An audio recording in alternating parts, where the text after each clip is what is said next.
Қырғыздармен ойнап көргім келеді менің де. Мен Мамыт Асылжан, осы Шымкент қаласының қол защита қызметін атқарамын. Защитамда еңкейіпте кете беремін. Мамыт Әділет деген ағам болады, мен інісі боламын. Бір командада дейміз. Бір-біріңе поддержка бересің, андай күш болады ғой.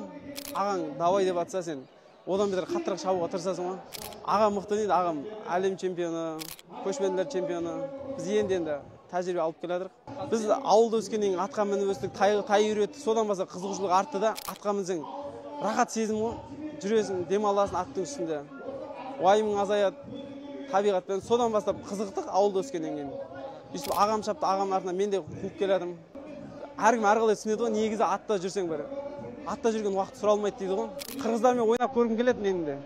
Олармен салысып, көкпар алып, көкпар тартысып көргім келеді. Әлбетте